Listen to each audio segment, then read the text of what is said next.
Now, here are Morgan Streetman and Roxanne Wilder.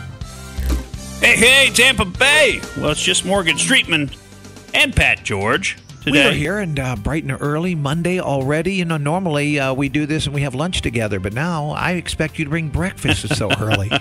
Well, you remember what happened the last time I tried to bring you breakfast, Pat George? I mean, it was a bit of a debacle. Yes, and I don't think you want to go back there, so I have not been even hinting around. I just bring it up because we are doing the show so early now. Well, that's right. We are at our new time at 10 a.m. from 10 to 11 a.m. And then I believe you told me as of last week there's a new show in the 5 p.m. slot. Is that correct? Or well, you'll be heard at 5 o'clock today. Okay, today we're still at 5. Okay, good. All right. Well, folks, be prepared because on a moment's notice we could shift to 6 p.m., 6 to 7 p.m. Maybe not today. But not today. Okay. So today you can still hear the replay at 5 p.m.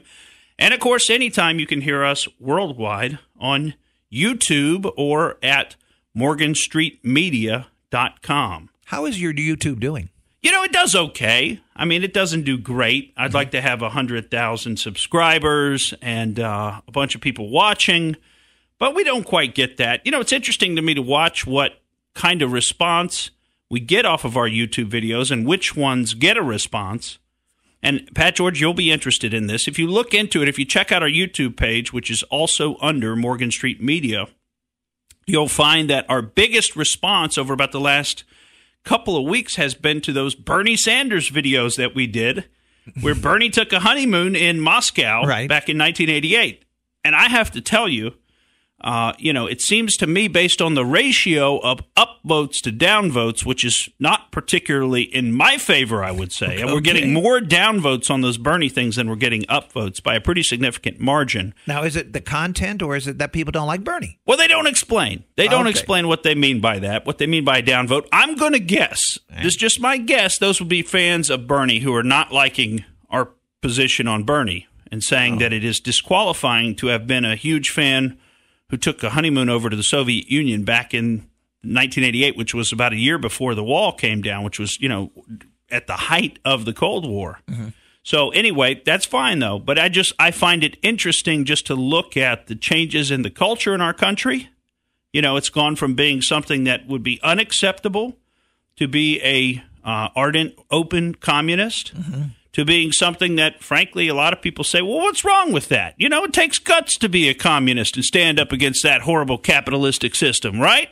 Yeah, that's what the young people say because they don't know history, I guess. Right. They didn't look at history. We've already been through this dispute between communism and capitalism. In fact, that was the defining feature of the 20th century. And the death toll on some of that, particularly if you want to count in what the communist dictators did in their own countries, the death toll goes into the hundreds of millions. Right. So communism has killed hundreds of millions of people, primarily through starvation, like they did, under the Great Cultural Revolution in China, under Mao, and also under Stalin in the Soviet Union. And there are folks trying to change that in China right now that are getting in trouble. Well, and there are folks here trying to change us into communists here. They think, hey, what's so bad? This is a great idea. It's a great idea, right? Just take from everybody according to their abilities and give to everybody according to their needs. Politically, the world's changing, and the world, climately, it's changing. Oh, yeah, the climate's a big deal. And you got some of that coming up, too. Well, and, we wanted to take a quick look back this week at the climate issue because, last week in our Out There segment, we talked about some of the many volcanic eruptions that have occurred over the past couple of months and what that could portend for the future in terms of solar dimming. Well, there's another aspect to this discussion, and that is that we're going into the great solar minimum, which is actually supposed to hit next year. Now, if you remember, the sun's on about an 11-year cycle, kind of waxing and waning, and then it's also on potentially a much longer periodic cycle as well. In other words, gradually getting warmer over a period of time, or warmer is probably the wrong, but gradually producing more solar energy over a period of time, and then shifting back to gradually producing less solar energy. So, for example, there was a minimum, a great solar minimum that occurred in the 1600s and 1700s, and even getting into the early 1800s, and we talked some about that year without summer in 1816. But throughout that time period, the energy coming from the sun to the earth was down significantly, and global temperatures also were down significantly throughout that time period. So you had periods of worldwide famine. You had difficulty feeding everybody. This was all about the same time that people were coming to the New World, coming to America, and so now you get maybe a better understanding of why they were having such a hard time surviving at some of the early settlements, because the climate really was not set up at that time to be growing a lot of stuff because it was significantly cooler. Well, scientists, including NASA scientists, tell us that that's what we're coming into. Now, not necessarily this giant, periodic minimum, although they're questioning whether or not we may be. And if you look at the last several solar maximums and then solar minimums, you'll see that it appears that the energy coming from the sun is declining.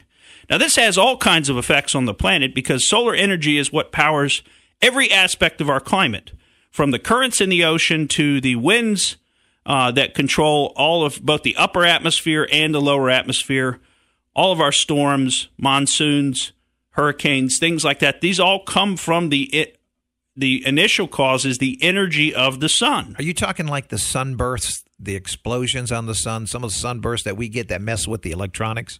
Yes and no, because those are sort of like periodic, regular events that happen, these sunspots and things that, yes, we can get an extra dose of various kinds of radiation from the sun. Now, radiation's just electromagnetic energy. But I'm talking about day in and day out, the energy that's coming from the sun that our planet just bathes in, that's what powers all of the climate functions on our planet. So it really, the sun is what affects the climate. That's the primary driver of the climate on our planet. And so now you see things like, well, okay, well, what happens when the amount of energy coming off the sun goes down? Well, you have things like the energy that powers the Gulf Stream, right, that channel of warm water that goes up from the Caribbean, Bahamas area and kind of shoots up towards England. That's the Gulf Stream. You have that decreasing dramatically, just like it is right now. And what that's resulting in is it's resulting in cooler weather in northern Europe.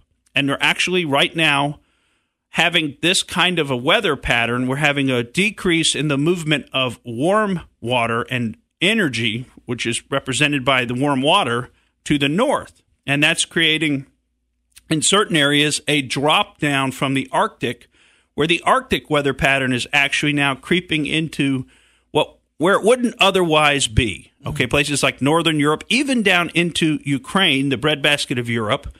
This is taking place all across China. This is taking place in our country. And right now, we've got essentially a worldwide phenomenon where farmers are not able to plant in those areas that they can plant in. They're not expecting the kind of yields that they've experienced in the most recent several years.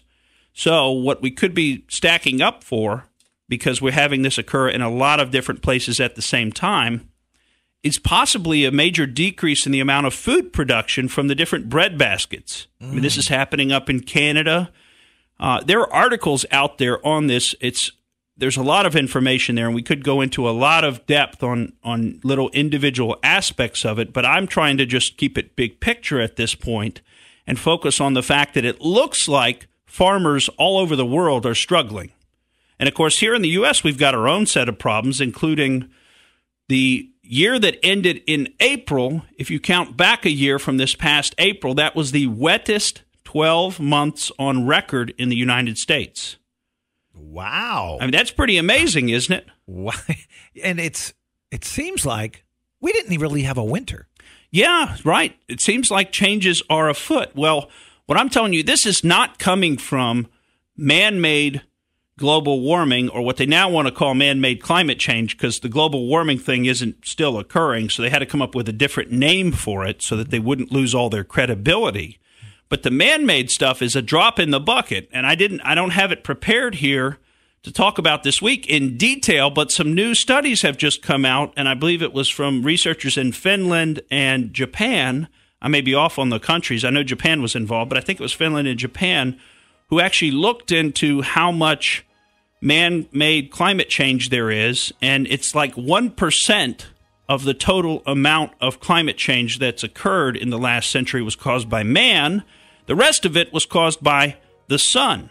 So really, the sun is the primary driver of climate on our planet. I didn't think it was that low. I thought maybe 10. And right now, we're going into a period of a solar minimum. So add to that the volcanic eruptions that have put all this extra dust up into the stratosphere, which will create kind of a blanket over the planet. And we could be shaping up for a pretty cold winter this year, followed by a summer next year that may never even come. We'll have to wait and see exactly how all this plays out, but it's worth keeping an eye on and just making sure that you're prepared for what the future may hold. We'll be right back on the Morgan Streetman Show. And welcome back to the Morgan Streetman Show. We're short one Roxanne Wilder today, but you got me and Pat George here to bring you the latest news and our special blend of analysis and sometimes a little joking around, too. You know, we had a story over the weekend. Pat George, this is one you didn't hear about. And I find it interesting how our media never focuses on these Antifa guys and what they're up to. But, you know, over the weekend in Tacoma, Washington, there was actually an Antifa activist who attacked an ICE detention facility. Now, he did this early Saturday morning, apparently after watching some kind of anti-ICE speech on Friday evening in Tacoma, Washington. He then went home and armed himself up for a one-man full-scale attack on the Tacoma ICE detention facility. Now, he had a rifle, which is a pretty, that's a serious firearm, no matter what kind of rifle it is. And interestingly, he also had Molotov cocktails, which, of course, are in and of themselves quite dangerous. That's kind of the poor man's version of a grenade. So he showed up at the ICE detention facility and apparently was firebombing the cars, was trying to firebomb the facility itself, and also was trying to blow up a large propane tank at the facility when he was shot dead at about 4 o'clock in the morning by the Tacoma Police Department. Now, was he doing this to harm ICE workers or the detainees? No, he wasn't. Clearly, he wasn't trying to harm the detainees, although you would say that, wow. Could happen. Yeah, hello. But, I think his mindset, and I say clearly, you got a great point there, Pat George.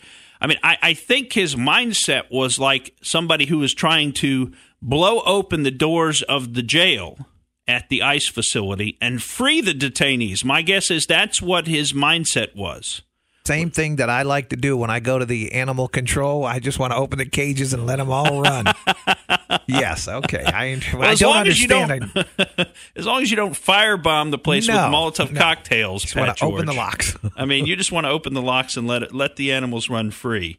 Well, it's very interesting, but we don't hear about that kind of report. Particularly interesting because this guy was an open supporter and a member of Antifa. Now, this is a domestic terrorist organization in the U.S.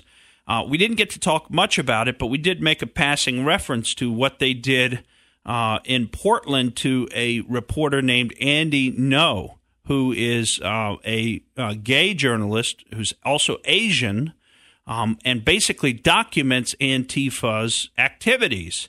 Now, he's really a mild-mannered guy. He's not the kind of guy who's out there starting fights, but you can see on some of the videos from a few weeks ago the way the Antifa people attack him, and of course, only through sucker punches, because it seems like that's the only way Antifa operates. They never really square off against somebody. They're always swinging a baton at him from behind and whacking him in the head, or sucker punching him in some kind of an exchange, or running up with a milkshake that's got who knows what in it. And by the way, they're saying that they've put quick-drying cement in these milkshakes, and also maybe that they're working on switching over and even putting some types of acid in these white milkshakes, these vanilla milkshakes that they hit you with if they don't agree with you. So you see Andy No gets beat up first, and then to add insult to injury, somebody pelts him with one of these nasty milkshakes. This happened a few weeks ago in Portland. It's been all over the news. And when you say someone, their faces are normally covered too? Yeah, right, exactly. They normally hide their faces, although many of them are figured out. I mean, people on the internet researchers go out there and actually figure out who these people are, and I guess you'd call it doxing them, but I think these bums deserve it. But then the police officers in the town, I mean, the whole town of Portland is anti anti-Antifa. So it's pro these communist radicals. I mean, I'm trying to even figure out exactly how to say, but they don't want to help anybody who doesn't agree with the Antifa folks, and anybody who wants to stand up to them or even just not agree with them and document them. Just, I'm here. I'm not going to be part of your demonstration, but I'm here taking photographs. That's all Andy No was doing. So anyway, the police and the mayor, they have essentially said that they're not going to assist anyone, and they've demonstrated that through their conduct. They didn't do anything for Andy No when he was getting attacked. How divided is this country? It seems to me to be very divided. And, that's part of what we're going to get into here with some of this discussion on immigration, because as we pointed out a couple of weeks ago, the Democrats are really trying to change the discussion in this country. They're trying to change the dialogue, and they're trying to say that if you don't agree with them on open borders policy, that there's some kind of a moral failing that you have. You hear a lot them saying that you're racist in some form, and I think that's pretty offensive, really, when you get right down to it. But they also have switched and just come at us with the idea that you're just completely immoral. Remember, Pete Buttigieg did that. If you want to enforce this country's immigration laws, you're immoral. Now, over the weekend, Ilhan Omar was at a Daily Kos event. And if you know what a Daily Kos is, it's a highly liberal newspaper, kind of. It's online.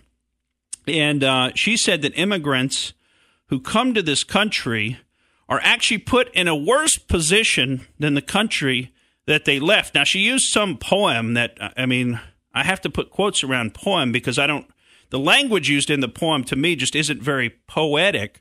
But it involves leaving your home country for the mouth of the shark is what the poet calls it. Now, I don't understand this kind of nonsense poetry, but that must be some, other culture.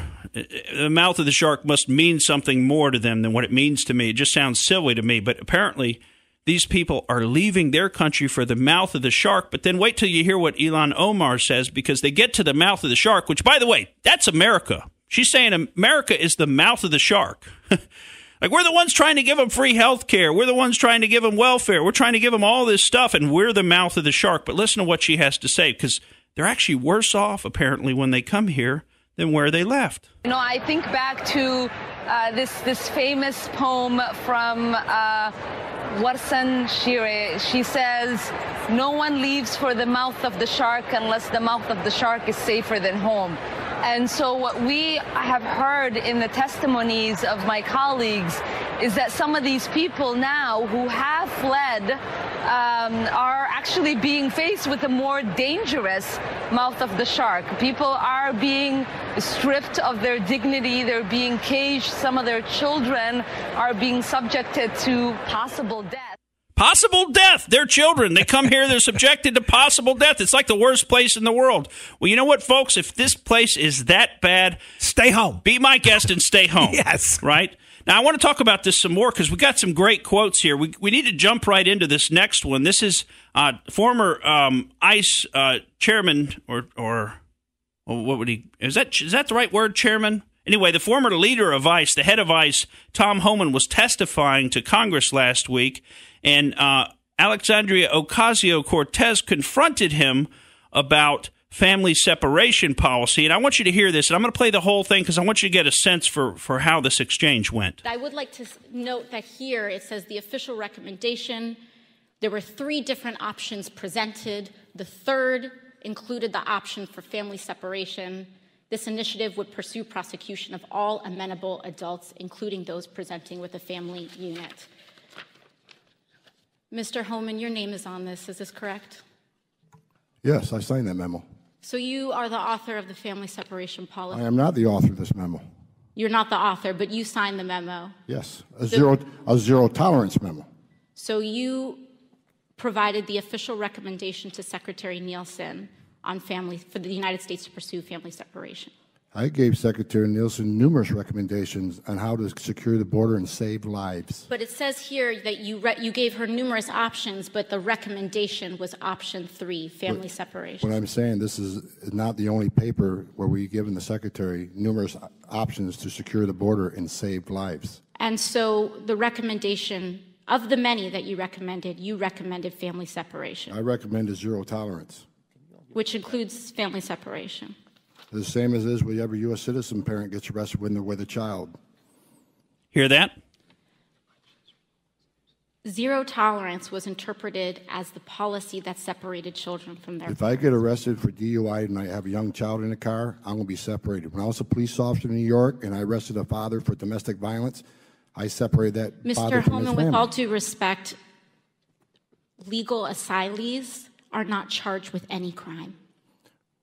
When you're into the country illegally, it's violation 8 United States Code 1325. Seeking asylum is legal. If you want to seek asylum and go through the port of entry, do it the legal way. The Attorney General of the United States has made that clear. Okay. Mr. Chair, the memo is submitted to the record for review.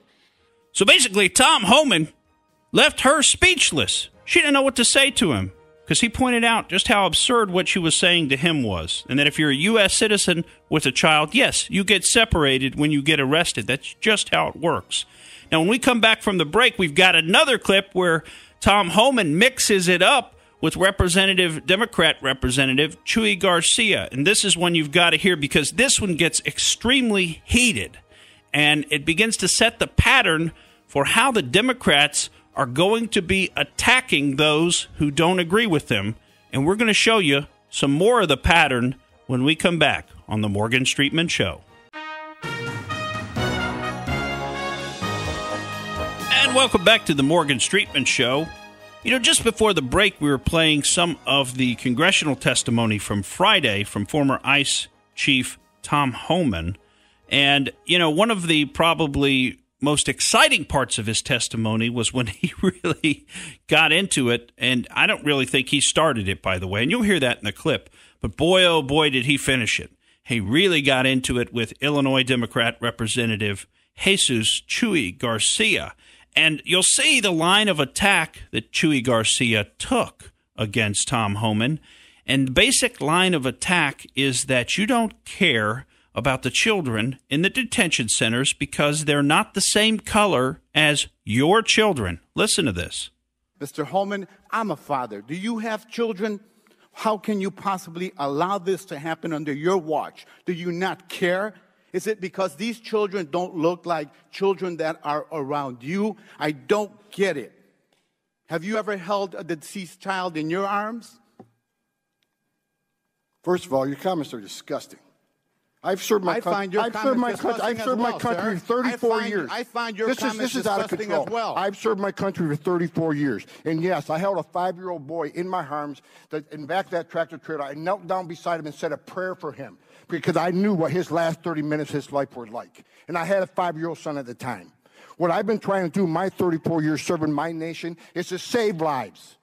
So for you to sit there and insult my integrity and my love for my country and for children, that's why this whole thing needs to be fixed. And you're the member of Congress. We agree on that. Fix it. We agree on that, but I disagree. But I also disagree with your characterization of immigrants as prone to criminality. People for 3 decades on this. Gentlemen's time has expired. It's my time now. Mr. Chairman, it's my time. The gentleman. That's Jim Jordan. Ripped off about 7 different questions designed to go at the character of Mr. Holman, and Mr. Holman should be given a chance to respond. Absolutely. That's why I was banging, so that we could hear each person speak. I have been very courteous and very kind. Now, Mr. Holman, do you have something to say? No one in this room has seen what I've seen in my 34-year career. Very well. No one has experienced what I've experienced. I've saw many dead bodies coming across this border. And you want to talk about the memo? This memo is one option to stop death. Not just about enforcing the law, stop death. If you want to legalize illegal immigration, good luck with that, because it's going to get a hell of a lot worse on that border. If you say, okay, from now on, there will be no consequence, no deterrence. It's not illegal to come to this country illegally. More families would come. 31% women would be raped. More children would die. We're a nation of laws. If you don't like it, sir, change it. You're the legislator. I'm the executive branch, and I've served my country honorably for 34 years. And I will not sit here and have anybody say that I don't care about children because you're not the same color as my children. Ooh, Boy, oh boy, he was hot. Yes. You should have seen him, too. I mean, he looked like he was about to explode when he was given that response. You know what's sad is you got guys like him working so hard to do the right thing, and then you got these people that come in there and just want to grill him like they are the criminals. Sit there and snipe at him and impugn their integrity. Right. I mean, that's the most offensive part of it. You know, this guy, Tom Homan, who's the former director of ICE. Thank you, by the way, for correcting me, Pat George, as I hemmed and hawed around for the proper title. Let him walk in his shoes for a week. That's what he's saying. And look, he was a former NYPD guy for decades. So, you know, he's seen a lot more than they ever have and done a lot more for people like on the spot to actually help people who were in need, who were hurt or who were victims of a crime or whatever. He's been there as opposed to these, you know, armchair quarterbacks in Congress who just sit around and throw a bunch of insults at everybody. Now, you know, what I was really trying to do here is show you what's going to be the pattern of attack now. So listen up for when they're talking about you don't care about these children because they're not the same color as your children. Now, I want to correct myself just a little bit because I realize I misattributed the Ilhan Omar quote. The first one we played for you was when she was on Al Sharpton's show earlier this weekend. Okay, that's the mouth of the shark quote. Now, this quote is what she was actually saying at that Daily Kos event in, I believe it was New York, called Netroots Nation. Now, listen to what she says about you bunch of racist Americans who don't care about the immigrant children. And instead of us saying, here is A, B, and C, we're saying there is zero option. And if you ever think that you have a chance, we're going to treat you worse than a dog. One of our members said to me, if there were dogs in those cages, every single member of Congress would vote to make sure that all of these cages didn't exist anymore. So we live in a society and govern in a body that might value the life of a dog more than they value the life of a child who might not look like theirs. And that is completely sad. Did you hear it? You don't value the life of those children, you see, because they don't look like your children. So you're a bunch of racists. Just because you want to enforce the law, just because you believe those children never should have been brought here in the first place by, of course, responsible parents who wouldn't subject their children to ICE detention by sneaking across the border illegally into another country. And, of course, we know from the DNA tests that only about 60 to 70% of the family units that show up together actually even share the same DNA. So about a third of the people being brought into this country as children are not even with their parents. They've probably been rented out, as we've told you, we've heard, has been reported, is going on in the border towns because they know if you show up with a child, you get treated differently. Then you get accepted. Then you get put into the pool of potential, as AOC called it, legal asylees, even though the asylum rules require you to stop and ask for asylum in the first country you reach that's outside of your country. So for most of these people coming from Central America, that's Mexico. And also, if you want to apply for asylum in our country, you're supposed to come to a lawful port of entry to do it. We have a process for this.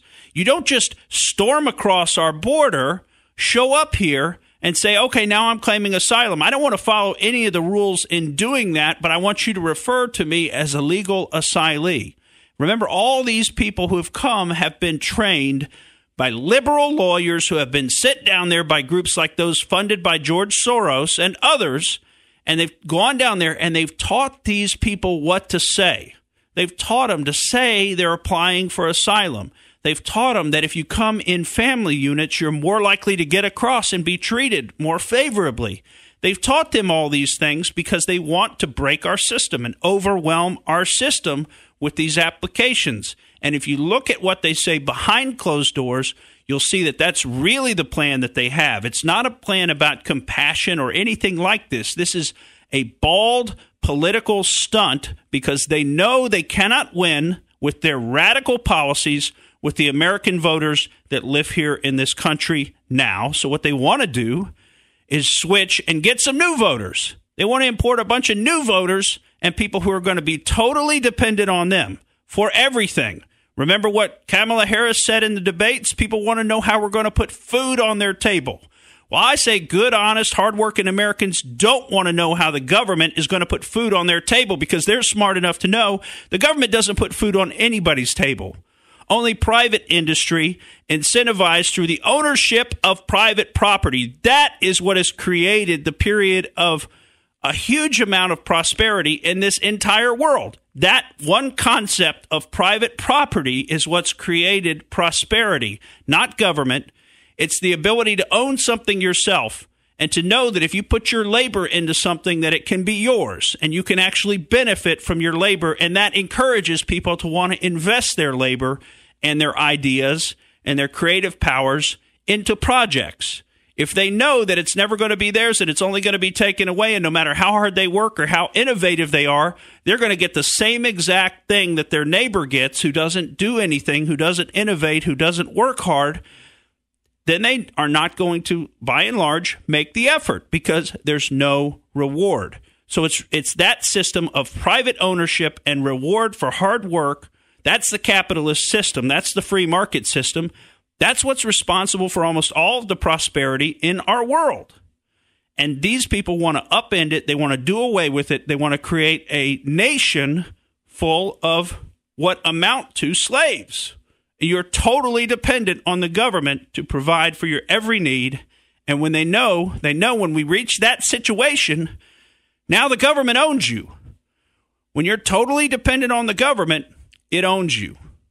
And those people are who the Democrats want to be their voters, the dependents. Have we ever heard any talk, interviews, or opinions from the detainees where they put a microphone and said, how are you being treated? Has there been a lot of that out there, or any of it? Well, I haven't seen a lot of it. We did see that one lady from Central America who was really upset with the food that the Mexicans were giving them for free at these various stops in the caravan. Remember, she said it was pig slop. But I'm saying once they get on American detainee detention center, you've been here now a week. How has it been?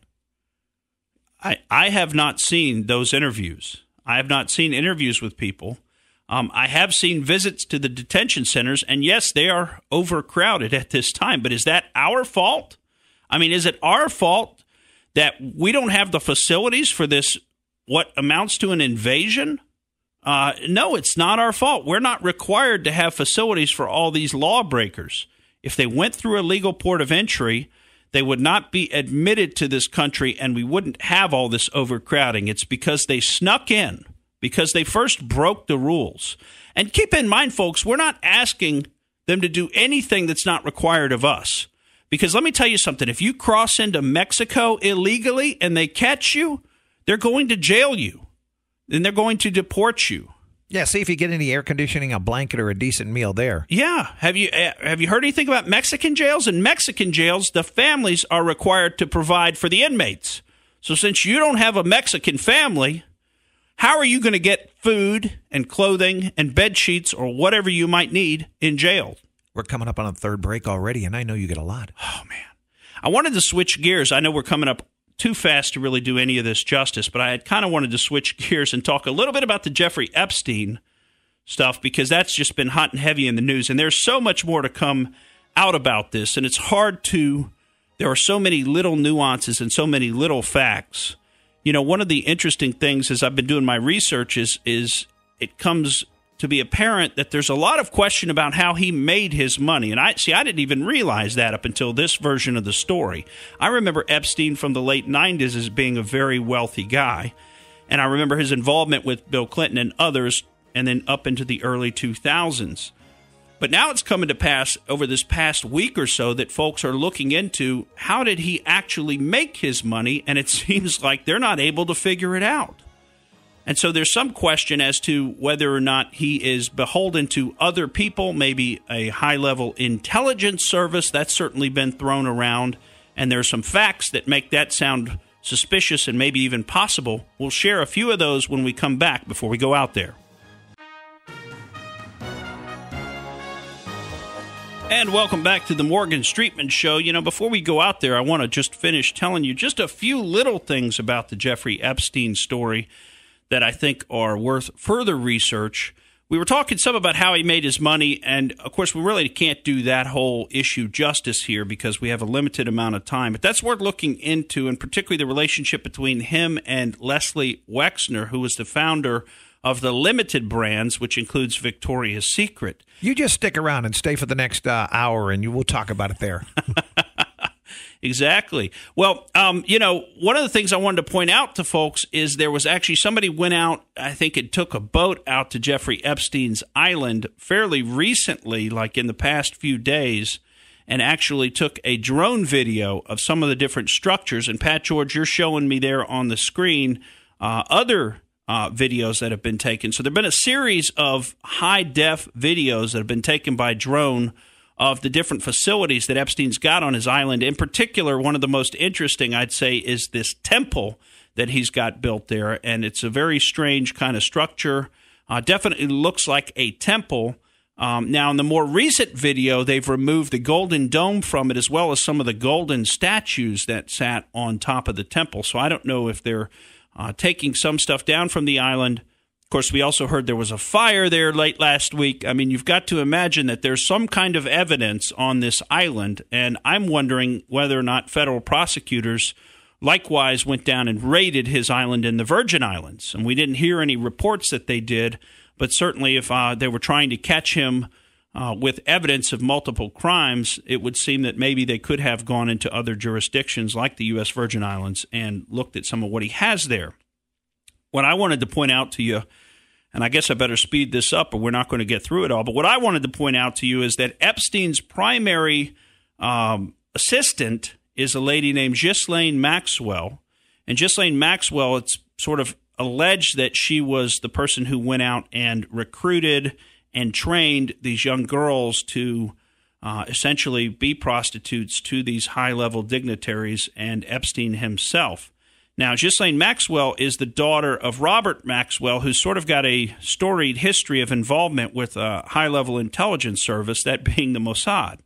Now, this particular operation that Epstein was running, people are all across the internet suggesting that perhaps this is some kind of an intelligence blackmail operation where you get powerful men involved in compromising positions with underage girls. You video this, and supposedly there was video cameras all over his island and in his homes in both Palm Beach and Manhattan. So you video their encounters with these girls, and then you just approach them and say, listen, you know, sure would be terrible if anything ever came out about this. And there are people saying, hey, that may be even how Epstein made his money. And I'm not suggesting that here. It's certainly within the realm of possibility, although that sounds like a pretty dangerous operation to me. I mean, it sounds like the type of operation where you could wind up potentially not making it through it. In other words, it might be easier for somebody, rather than paying you off, to just have somebody else take you out. And I think there's a lot more to be looked into, because when you start to look into the Les Wexner angle, you find some articles that suggest that he was part of a group of spies that were working for Mossad called the Mega Group. Now, I know there was supposedly a single spy whose code name was Mega in the U.S. I know that from reading spy books about the Mossad, but I wasn't aware that it was considered to be potentially a group of spies. And according to some articles that I happened upon, it actually may be Les Wexner and a group of other billionaires who are considered to be the Mega Group, and that was what was operating. We certainly don't know enough about any of this to make any judgments. This is a lot of speculation and looking into things and wondering what might be possible. I do think it's highly suspicious that Epstein was allowed to continue this activity for so many years when so many people knew about it. And if you actually look into the investigation that was done of Alex Acosta, who's now resigned, but before he accepted the labor secretary job, they asked him about this plea deal and said, look, is this going to be any trouble for us? The Trump team did, and apparently Acosta said that he was told that Epstein was intelligence and that he better leave it alone. So wouldn't that be interesting if that was the case, if he was actually told when they were looking into Epstein back in the mid-2000s and they were trying to charge him federally in a 50-something page indictment that would have resulted in him being put in prison for decades, probably the rest of his life. Alex Acosta reports that he was basically told, back off. This guy's high-level intelligence, and you don't want to mess with him because there are forces at play here that will do whatever they have to do to protect this guy. So more of that remains to be seen as this Epstein story continues in the news. Well, we don't want to get out of today's show without talking about the great whirl off of Somalia, because I did some looking into this over the past week, and it's a very interesting phenomenon. Now, it happens every single year, so it's not anything unusual, and it's actually been described as far back as 1866 by some British sailors who learned that there was a certain amount of sea in that area. This is just off the Horn of Africa, which is just south of Saudi Arabia. And that's the country of Somalia, actually, is there on the Horn of Africa. And because of the Horn, that's what creates this eddy, which turns into a giant whirlpool. Now, it's not the type of whirlpool that's going to suck your ship down to the bottom of the ocean, but it is the type of whirlpool that, because of the way the currents are moving, could actually cause a ship to roll over and turn over in the ocean and thus sink. So, hundreds of years ago, the British sailors learned that, hey, you want to stay away from the Horn of Africa, and that was sort of well known about. Avoid that area, particularly during the period from about April to November, which is generally when it forms each year. Now, some years it's lasted longer than others. Some years it's been bigger than others. I think at this point it's particularly large, perhaps because some of the changes in the sun activity are leading to changes in the currents, like we told you about the Gulf Stream. And, there's also currents over on the other side of the world, similar to that, coming down from India. And so as some of those currents change, the way that they interact with each other changes and can create a larger great whirl sometimes, maybe than what would be average. But it averages the length of the great whirl about 200 days. From April to November, the great whirl will be active off the Horn of Africa. And it's a well-known place to avoid. Now, interestingly, because there are so many pirates apparently in Somalia, the scientists can't really go there and then take a boat out to try to study the Great Whirl. So they've reverted to just trying to study it using satellites, studying it from space. And you can find a lot of neat images of it on a satellite. As we said, it's just absolutely huge. It's about the size of the state of Colorado, just sitting right off the coast of Africa. So you can imagine if you were a sailor in the 1860s or 1870s, a British sailor, I mean, that would be, something that you would clearly want to avoid. And it would almost have, I think, probably a legendary type of a quality about it as you looked back in some of the Greek myths about the different sea monsters at the bottom of the ocean beneath these whirlpools. And you would just kind of wonder what in the world is going on there to create this water pattern. So that's the mouth of the shark. That's the right, exactly. And Somalia is the country Ilhan Omar is from. So as President Trump said, go on back. I'm Morgan Streetman, and that's the way I see it. Thank you for listening to the Morgan Streetman Show. We hope you enjoyed what you heard, and if you did, please click like and subscribe to help us out. And remember that we recommend that you exercise your brain at least once a week.